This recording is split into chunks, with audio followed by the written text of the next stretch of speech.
Hello, this is Discourse and Dialogue. Today we have something a little bit different. We have a guest here, activist Joe Seeman. He's running for the 112th district in Schenectady and Saratoga counties.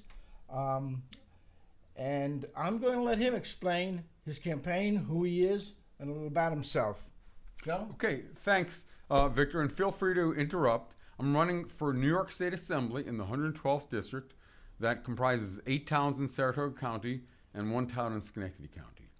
And I've been a lifelong, or quite a few decades, fighter for justice, for fairness, for peace, for the economic interests of the 99%. And I've been fighting for issues like campaign finance reform to try and get the corruption of big money out of politics, and that's a big problem we have in Albany here. I've been fighting to see that we all have health care, that no one dies because they miss an insurance payment or because they don't have the medication they need.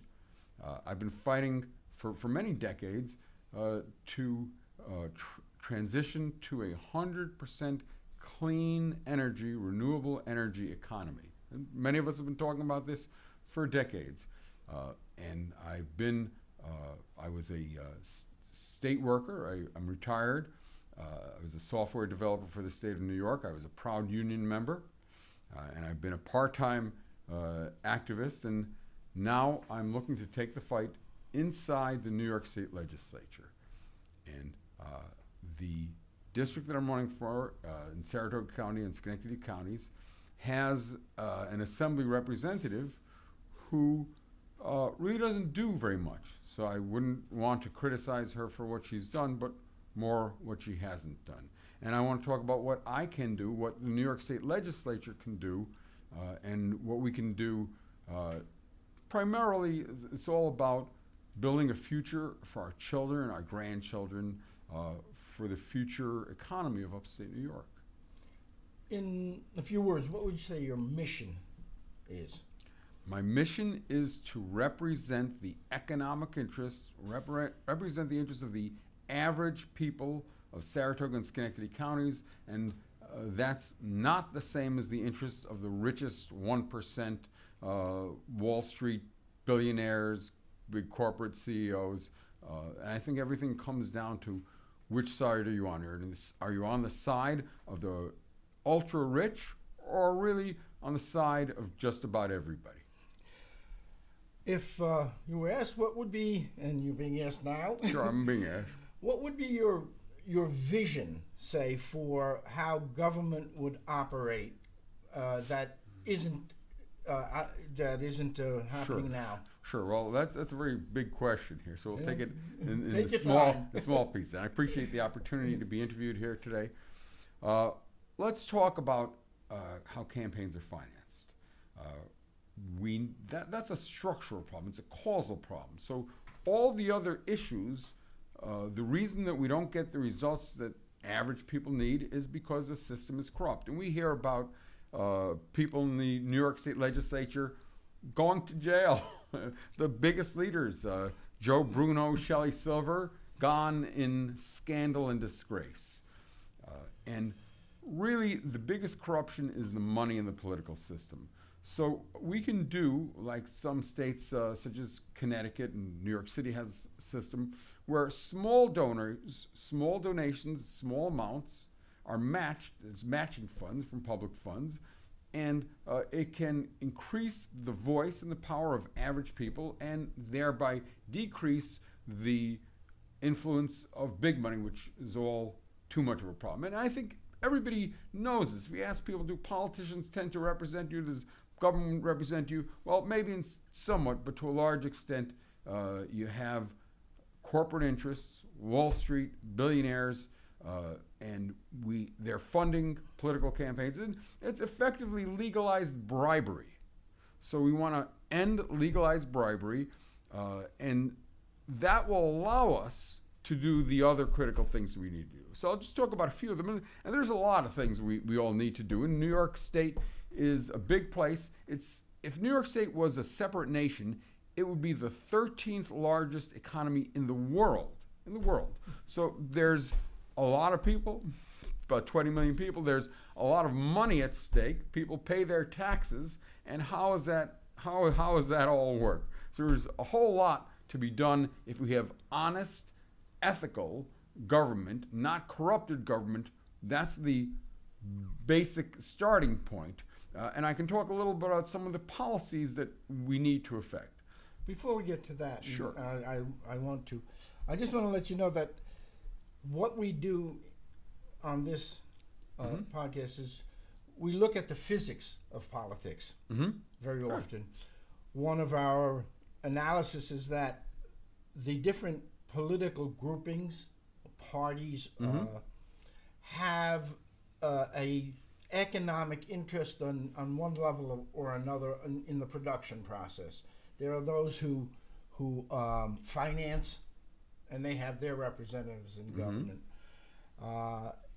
And then there's actual producers or retailers, and producers of products and retailers. And then the popular misconception and misuse by all of them is that to think that there is this other entity called consumer. And nobody ever seems to recognize the essence of all of it is labor. Right. So labor is always forgotten. Right. Labor is transformed into a thing called consumer. Right.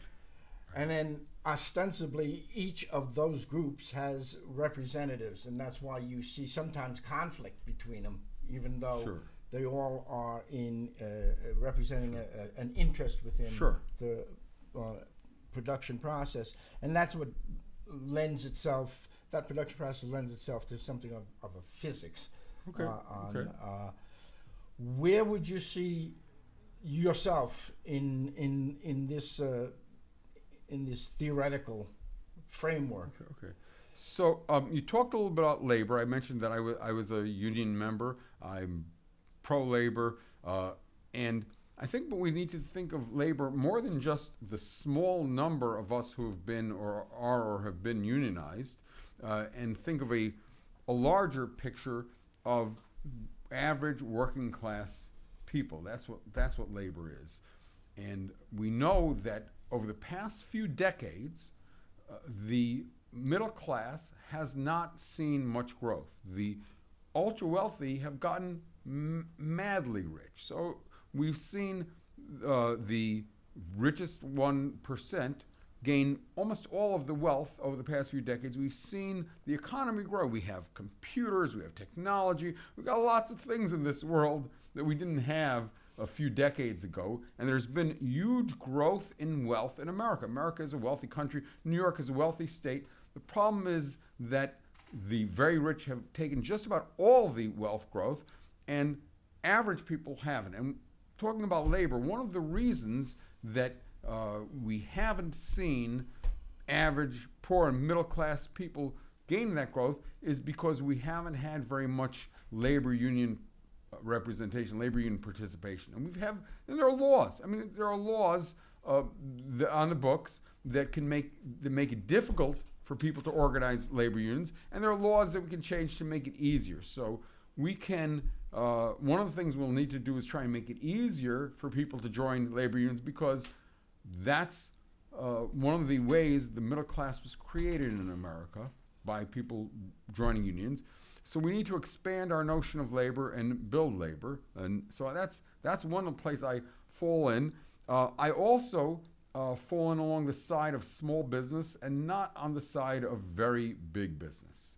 And I know that people throw a lot of terms, socialism and capitalism, try and categorize you. As if they knew what they were talking about. That's right. That's right. And there's so I think that we need to come together. People who consider themselves labor, whether they're part of a labor union or just working class people, or people who are entrepreneurs and small business persons. Also, we have common interests. Almost all of us have common interests, but there is a systematic, organized class effort by the very richest 1% to take more than their fair share. So, for example, let's talk a little bit about taxes that we all pay. And that's a great hat you've got there, Victor. A great tie and a great jacket. I bet you paid sales tax on each of those things, right? Oh, I'm sure. 7 or 8% or so. Okay. Now, Wall Street, big money people, they don't spend much of their money buying hats and ties. I mean, they buy them too, but they buy and sell stocks. And do you know what the sales tax? You're paying like 7% or more on your clothing. What do you think they're paying sales tax on those stocks? I have no idea. Okay. Well, they're paying not a dime. and the crazy thing here, there's actually a law on the books for 0.25%, a very, very small fraction, sales tax on stocks. And it was on the books 1905. And it was law, and Wall Street was paying that tax until about 1980, about 40 years ago or so. And now it's being rebated for the past few decades. And Rebated? Rebated means they don't actually pay a dime. So that's just one example.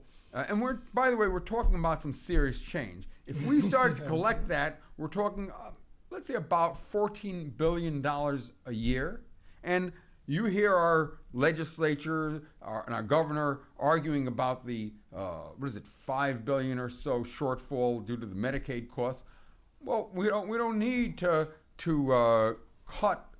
I mean, maybe we can make Medicaid more efficient, but we don't need to cut any services. We don't need to have anybody who needs their health care say, sorry, you don't qualify for Medicaid and too bad for you. So these are some of the things that are on the table in the New York State Legislature, and there's a lot of money on the table in the budget that they're working on, and it really comes down to on tax and lots of other issues, pretty much every issue, that there's the interests of average people, and then there's a very small minority of very wealthy people who are trying to rig the system, and in fact have very successfully rigged the system to their benefit and to our detriment. And really, that I can talk to you about lots of other issues, but the same principle applies, and that's why I'm running for New York State Legislature. I'm running as a working families Democrat, and I plan to, when elected, caucus with the Democratic majority.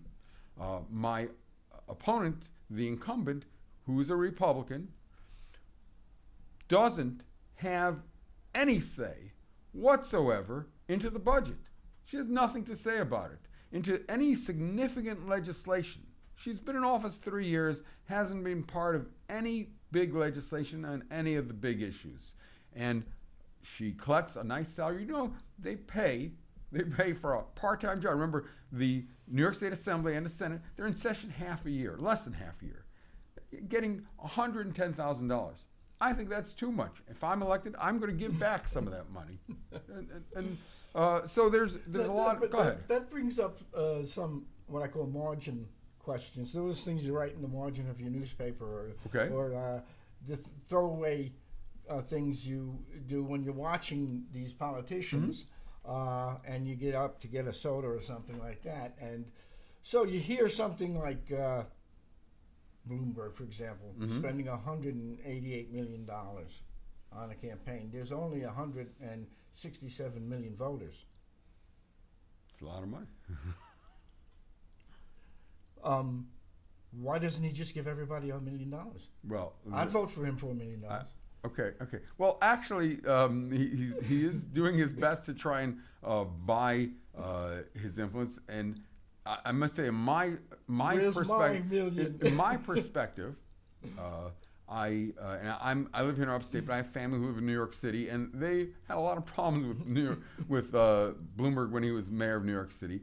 But if he's the Democratic nominee, I mean, just compare him to Donald Trump. So if we're talking about money influencing politics, you have the money of a Russian dictator and his oligarchs.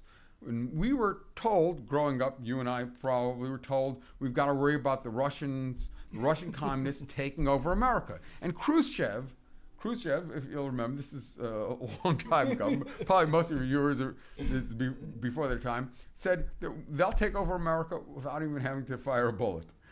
So you have Like Lenin much more. said, they'll sell us the rope to hang them. That's true. So, as bad as the problem of Bloomberg buying his influence, we have even worse. We have foreign dictators, and we have the impeached White House resident, whose name I'll try not to mention if I can't avoid it, who is welcomed foreign dictators and oligarchs to influence and buy political influence in America. We saw this in 2016, and it's happening again. And I just want to add that it's not just the guy in the White House, but every single GOP politician who supports him welcomes Russian dictator oligarchy money influencing. Well, so Mitch McConnell and sure. down there in his state, there the Russians bought investing. the aluminum factory there. Sure, just to help them politically. They brag about that they have that they passed right to work laws. So all the drug addicted and unemployed workers will work in the aluminum factory that's run by the Russians. The right to work is a misnomer. It's the right to mooch and not pay your fair share, and the right for employers to destroy unions. So it's a phony name. But so you have some real bad big money interests, and they own the GOP lock, stock, and barrel. And in the Democratic Party, and by the way, I'm a working families Democrat. I think I mentioned that already. You have a mixed bag. And so you have Michael Bloomberg, who is not nearly as bad as any of the Republicans. And if he's the nominee, I'll support him. But he's obviously using a lot of his money to buy political influence. And then you have candidates such as Elizabeth Warren and Bernie Sanders, who are funding their campaigns with small donations. And so am I, by the way. And can I mention my website here? Sure, JoeSeeman.com, JoeSeeman.com, and whoever's watching this. I offered both candidates to come on and have a discussion, not a debate. I don't believe in debates because that gets you nowhere.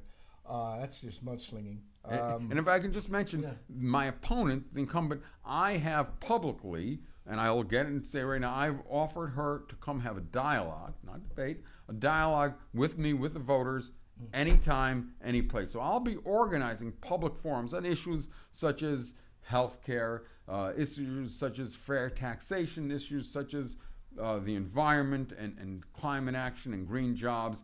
I'll be organizing, my campaign will be organizing public forums, and we'll invite the incumbent to every single one. So I think if you're running for public office, you want to represent the people, you've got to be out there with them. I'm going to ask him to go back to policy, but before I do that, I'm going to plug some of my go do your podcasts here. One of the things that we have here that you did mention, the oligarch stuff, point of information, Russians do not want chaos. The New York Times is wrong about that, and every politician who says so is wrong about that. They want control. They are doing now in America what in the last quarter of the 18th century, 1790s, they did in Poland. Exactly the same thing, the same way, for the same reasons. Sure. All right? Sure. They dismantled the greater Polish-Lithuanian Empire, and the country disappeared for 123 years. All right?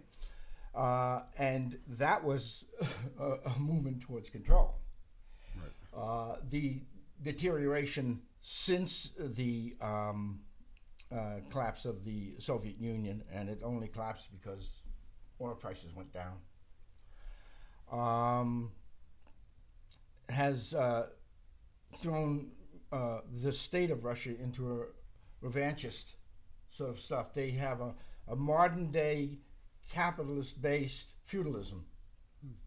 And they're reconstructing not the old Soviet Union, trying to reconstruct the old Soviet Empire. Right. But let's remember that the people, Putin and his oligarchs, are the old Communist Party people. Putin was a KGB spy chief. And so you have the same people who we were warned for decades. Why the Russians are dictatorship. They're not for democracy. There's no human rights. It's true. Political opponents are jailed and killed. Journalists jailed and killed. Well, that's still happening in Russia. Now they don't call themselves communists, but the same people who are the worst of what was called communism, the very worst of communism, are now partners with the GOP in America. So it's crazy. And talking exactly what happened and you were in talking Europe. about control or chaos. And for those of you who watch the TV show Get Smart, you can figure out what that's all about. I won't take off my shoe and start talking into it.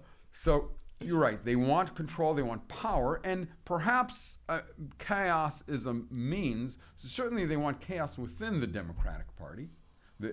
Or they want dissension. They want infighting. That's part of the physics of the thing. They Right. really don't care. Right. They care about money and power. They want control. Yeah. And you can control by the debate. I don't know what problem people have a problem with the debate and people yelling at each other. It's called democracy. It's the old saying, I don't belong to an organized political party. I'm a Democrat. there you go. Right? There you go. That's I think that's the way democracy. I think democracy should be so noisy and so active that the only way you can take a vote is to ask one side to move on over to that side of the room and the other to move over to that. Which brings up something I'd like to ask you about. Yes. Being a computer guy, Okay. right? Retired computer guy. Okay. I was a software developer, and I don't do that anymore. Thank God, Goddess, and whomever, whatever you want to thank for that. Yeah, you have a little thing here about the donations. You say something here, and maybe you can explain Go this. right ahead, yes. Seaman believes the state system of public campaign financing needs to go further. Now people who donate $250 or less would have their donations matched 6-1 for statewide office candidates. I'm going to ask you to explain that. But along with that, I was thinking this. Why not... It seems to me the technology there is exists for the following. Why not a referendum for how much each candidate gets using an app? Why can't the people participate in government by, say, every Friday or every other Friday, a list of referendum issues that have been debated or argued in the government put out for people to vote on? So not just a poll, but something I a little bit understand stronger what than you're that. talking about. So I'm all for participatory government, for democracy, for people getting involved. And can't technology let us do that? I Technology mean, this podcast could certainly assist in that. I think there are a lot of steps that we need to get to. So you're talking about some things such as having referendum, and there are lots of, there's actually and recall. And recall. Okay, so there's states that have that.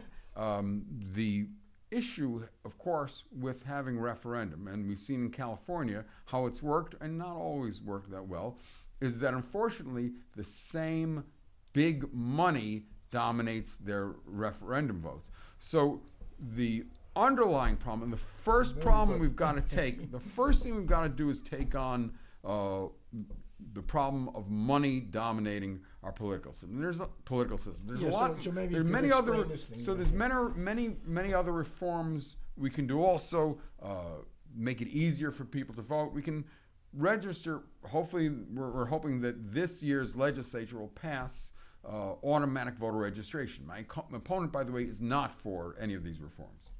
And nor is the entire let's GOP. get into policy, yeah. So there's a lot of reforms. My opponent and the GOP is against all political reform, and so with campaign finance reform, we can do a lot of things to make early. We can do early voting, make voting easier. And in Oregon, they have mail-in voting, and that's works very well for them. So there are many things that we can do. I think that, as far as having referendum, that's something down the line. But I like that. And there's a concept called participatory budgeting. And it's very simple. It's simply that the average people should participate in forums where we discuss the budget. Let's have charts. Sorry, we don't have visuals. Charts. How much money is going to this? How much money is going to that? And let's look at it and have average people give input. Now, right now, the budget process in Albany doesn't have that much input from average people. We're trying. How would you see the physical operation of people participating more in government? You know, in Massachusetts, they have like this town hall, which is more than just getting together. Town halls are essential, and I want you to know that I plan to do town hall type forums, town halls during my campaign before I'm elected. I pledge after elected to do regular, ongoing town halls. And when I say town halls, I mean things that are open to the public. Whatever party you are, whatever you believe in, you have an equal right to participate. Things that are moderated, forums, town halls, where the public is told about it well in advance. And we know that some politicians have phony town halls where they give you a day in advance notice and they let their own partisan buddies, their own political party allies know about well in advance, and they have somebody calling a few questions. You get a minute to ask your question. You get a baloney answer. You can't engage in that type of dialogue back and forth. So I want to have real town halls. And I'll mention that my opponent, the incumbent, you know that I haven't missed not a single town hall of hers since she's been elected. And do you know why? Tell me. Because she hasn't had a stinking town hall, not one. So, question. So what you have is a political establishment. This Saratoga County GOP is a machine, political machine. They think that their people own the government, and they think that their candidates don't have to have town halls. I want just about the opposite. So that's one of the many ways we can get people involved in government. And there's a lot. We can make it easier for people to vote. Our voter rate of voting is awful. There are many other countries where people vote much more. So we've done some things. We've created just last year. Created early voting. So if you're busy on the one day, November 3rd, you can't make it there, you can vote a week beforehand. You can find a time to vote. There are many reforms we can do, make it easier for people to get involved, and when you make it easier for people to have a voice, to be part of it, you make sure that the super rich don't control everything, and that's the basis for all the reforms we need. Would the issue of, which is very popular now, talking about, or mistalking about, is the Medicaid for all. Is that relevant to? Sure. Sure. So for New York, there's a lot of relevance. There's a bill that was been introduced called the New York Health Act, and I can talk a little bit about that, and I support that, but it doesn't have to be that way. And so I want to give you the principles that I think need to guide us on our healthcare policies. So first principle is everybody in, nobody out. Everybody in. Everybody. If you're sick, you can go to see a doctor, whether you've got the money or not. If you have an opioid addiction, you can get into a treatment program instead of waiting a month or two if you don't have the money. If you've got to choose between your medication or your rent, that's some of the obscene costs people paying for their medicines. So we want to make sure that people can get their medicines. So the number one principle of healthcare is that everybody is in, everybody is covered, everybody gets health care. There's nobody in New York who should die from lack of health care. And yes, people have died because they didn't get the care they need. What can the assembly do in Sure. what can be done in the assembly? So we want to give people health care. We also want to save people money. And we want to stop paying welfare, corporate welfare, to insurance companies. And I'll explain to you how the New York Health Act does that. So it creates, instead of corporate, private health insurance, it creates public health protection. So insurance companies, let me try and explain why they exist. Now, if God forbid You have a terrible thing and you've got to go into the hospital and you need a procedure that'll cost $80,000. You don't have the money in your pocket, do you? No. Okay, me neither. Maybe some people do, but most of us don't. And the reason we have insurance I've companies... had that experience Sure, the with reason, my daughter. yes, many of us have had that. And the reason that insurance companies exist is not because they're giving us anything. So the amount of money we pay from our premiums, or the amount the employers pay, the amount the government kicks in for many people's insurance, the total money that's going into the insurance company is more than the amount they spend paying for our health care, and because they have corporate profits and insane multi-million-dollar CEO salaries, and there's a lot of money they're making. So we don't have insurance companies because they're doing something for us. We have insurance companies simply because they're a deep pocket. In the case of a big expense, they can cover it because they've got lots of people and they'll make money in the long run. Well, guess who else has got a deep pocket? You and me and all of us collectively as the state of New York, the people of the state of New York, we can do anything that an insurance company can. We have just as much money as any insurance company, and so there's no reason to pay insurance companies, especially, let's talk about public employees, and I'm a retired public employee, and you've been there. So our state employees, our town employees, our village, our county, even our school district employees, our taxes are paying for their health insurance. The health insurance costs have been going way up. They're astronomical, and the money is going into the pockets of insurance company, and then they're sending back a little bit, and there's absolutely no reason. So we can save the costs. Now, let's think about it. In a place like Canada, their per capita costs are close to half of what we are on healthcare. They're dramatically lower. We can save a lot of money, and there's a committee. One of the groups that I'm involved in, Saratoga Progressive Actions, an indivisible affiliated group that I've been involved as an activist, has a Saratoga Healthcare Committee that's done a lot of the research, and they've shown how much money each school district, each town government, each county government, and the state government can save by getting rid of the completely unnecessary insurance companies. And so with the New York Health Act, which does that, 98% of New Yorkers are going to save money. And I'm talking about your taxes, your insurance premiums, your co-pays, your out-of-pockets. You look at the whole picture, we can give everyone health care. No one's going to die. No one's going to suffer because they don't have the health care they need.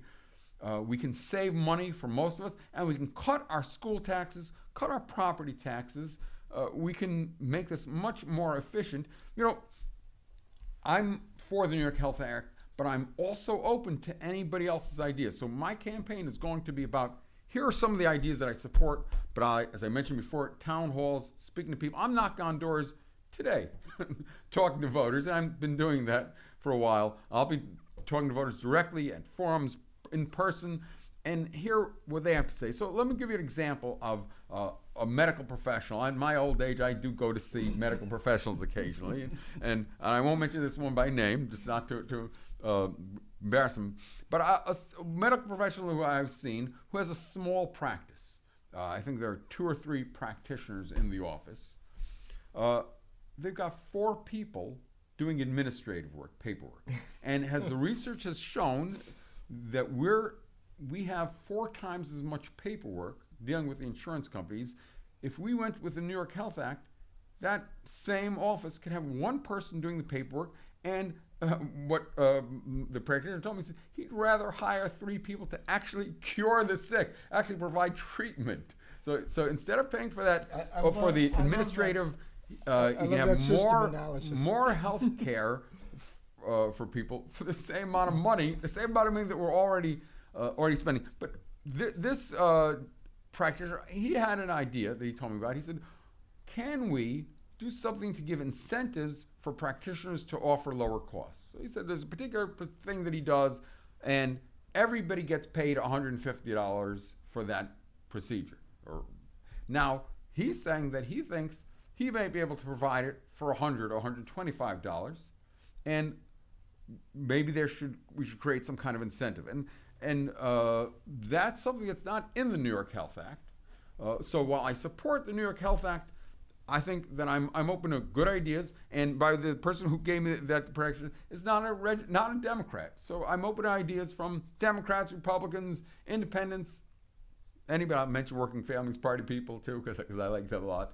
But these are some of the principles that we want to go with. The New York Health Act is a great way to get there. If there are any changes that we need to do, if there's anybody got any issues to it, I'm willing to hear it. And I'm also for the good not being the enemy, the perfect not being the enemy of the good. So if we can't get every single New Yorker insured, which I wish we could, and if we can't save all that money, if we can get somewhere there, I'm for that. As we know, back 10 years ago, the Affordable Care Act is going to turn 10 years old in a couple of weeks, by the way. So back then, many of us were calling for universal health care for everybody. There were people universal free health care. Right. Or, we pay for it, but we're paying a lot less. For free, pay for it through our taxes and pay a lot less. It can, should, and is, and originally was intended to be free. It was part of the Economic Security Act, which later became the Social Security Act, and was taken out. And That's the whole idea was that another misnomer. Yes. I'm sorry. Ladies and gentlemen, Social Security is not a safety net. It was never intended to be a safety net. Read the legislation. Read the law. It is supposed to be that income which provides a comfortable life. Yes. And we can do more on Social Security, but just moving back to the idea about the Affordable Care Act, and that's a federal issue, and I know I'm running for New York State Assembly, but you had something in the past that gets gave implemented on the local level. Exactly. And one of the things that we took tens of millions of Americans and gave them health care. We've saved thousands, maybe tens of thousands of lives because we passed the Affordable Care Act. I was one of the people fighting for it, and we were trying to fight to also have a public option, which is now what some candidates are talking about. Some people are talking about complete public health protection, or some people are talking about a public option. But I was for that, even though it wasn't perfect. So what I'm going to fight for in the New York State legislature is to try and get something like the New York Health Act, which will insure everybody, which will save money for 98% of New Yorkers. And if we can get somewhere halfway there, I'll be for that. And so it doesn't have to be perfection. We'll try for that. But I'm also for moderate reforms, and whether we can have great changes or small changes, I'll be fighting for all that. Okay. Now I'm going to ask you a question that I'm pretty sure you don't know the answer to, or anyone else. Okay. All right? Okay.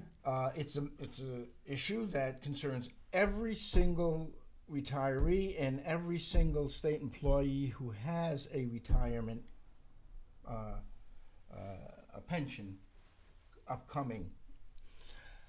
And I want to see how you're going to handle it when someone brings to you a problem you don't know. Okay, I'm listening. Okay. Right now, and for decades, the retirement system has required couples, married and unmarried, who have worked for the state or who have pensions from some state agency or from some state that isn't even New York State. All right. What has happened is when they have been misinformed that that the pension, the options other than the single life option, is a kind of insurance, and it isn't. All right, it's a pension. It's not an insurance. What they have done, and I've done a survey to ask and find out from people. You'll take a married couple that are retired, and I ask them, what option do they have? And they'll say, well, we have option 2 or 3 or something like that. Right. I said, do both of you have it? And they'll say, yes. Now, first of all, that's illegal. All right? Not by them. Okay, I didn't know that. It's illegal for the government to allow it. But what that does is it means that for one provider death benefit Mm-hmm. both people are paying, Okay. Okay. Yeah. which diminishes both of their retirement income. At the end of which, if one of them passes, they've paid in something they'll never get. But doesn't their surviving spouse And get it? If they That's the other problem. They wind up getting more than they had because they no longer have to pay the fee to cover the person that deceased. okay So they get their full, and they still get from their deceased from partner. deceased spouse. So they're making a profit by the death of their spouse. Now it becomes particularly egregious in the case of two divorced people because it's an inducement to knock the other person off. So when you're divorced, you can't change the survivor thing. They Right. maintain. Okay, great. Right. I happen to have by been the married way- for many decades, and I didn't know about that. No things you learn. It's the whole economics of the physics of the economics. The money is hidden because it's never spent. So the problem is hidden. It's particularly egregious too if it's say someone that works for New York State and someone that works for California. Okay. You'll never see it. You'll So- never see the problem there. I asked for freedom of information. We just started 180 cases, of which about 84, something like that, were these sorts of things. And Right. that is a diminution of a. Now it is prohibited by the IRS. So the fact that it exists under this policy threatens our defined status. The defined status of our $200 billion fund, right? Also, it's cheating people out of their retirement. Now, there is a mechanism required. You go to the retirement application for, say, 1199, a union, or you go to any place else that's doing the job right, and the only one-page application is for someone who has never been married and for whom there is no one that can possibly make a claim on their retirement, all right? But everything else is like an 8-page thing because you need to get a sign-off from some people who could make a claim to your retirement, right? Or they have to be accounted for. Or, as happens in court, and it can happen in court, it's set up in the court laws dealing with divorce, but it's also, everything I'm saying applies to married people too, is that you're supposed to work out an offset kind of a thing, Okay. all right, without getting into the details.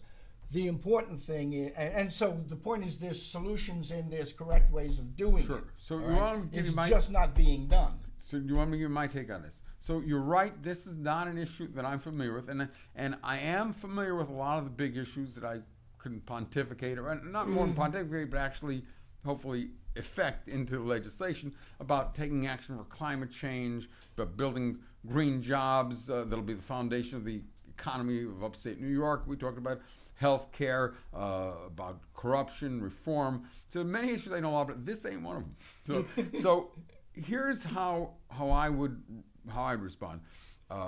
Now, I'm not going to tell you that I have the answers, but what one would do is take a logical approach. If you're in the assembly, you get somebody comes and tells you this is something we have to do. So you have staff who do research. You have committees. So perhaps there's a civil service committee under whose auspices this type of research should be done. You reach out to the staff on the committees and you connect with perhaps you as a constituent or some other constituent who brings that to my attention as an assembly member. And we do the research and we figure out what the right solution is. And what I want to say is that I almost I'm embarrassed that I have to even say it. but I want to legislate based on science. And people say, well, duh, of course.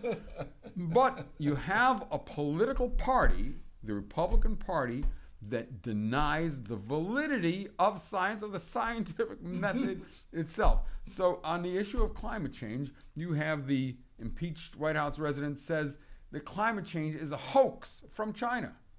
Whereas we have the entire scientific community is in consensus that climate change is a very real thing. It's a very serious threat. It could threaten millions or perhaps billions of people's lives and is already causing great damage. We can see terrible fires in Australia and lots of other problems as a result. So getting back to simply science. So we do research, we do science, and that's how we approach every problem. So the issue you're talking about, I don't have the answer, but I want to have an answer based on science and someone comes research. to you with a problem, yes, they can, from this interview, they can feel reasonably assured that they're going to get a listen to and they're going to get some direction on how this problem may be addressed. And, okay, also from a lens of what's fair and what's just. So if you're describing a problem where it's not fair, where this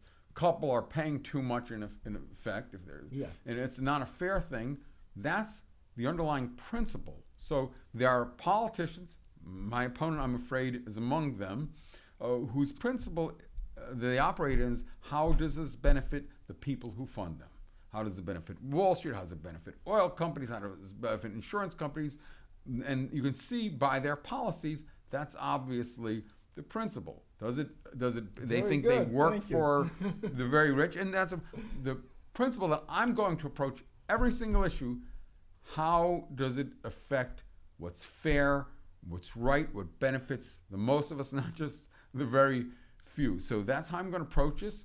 And the other thing I just want to mention, I'm running as a working families Democrat, and to caucus with a Democratic majority, I'll be in a position, unlike my opponent, I'll be in a position to get legislation introduced and passed. I'll be working with the majority. My opponent, the incumbent, has never gotten any significant piece of legislation at all passed. She has essentially no say. So I will be a voice for the average people. I'll have town halls we talked about, hear the voice of people, and affect what they want. Okay. Any last words? Go to my website, joeseeman.com.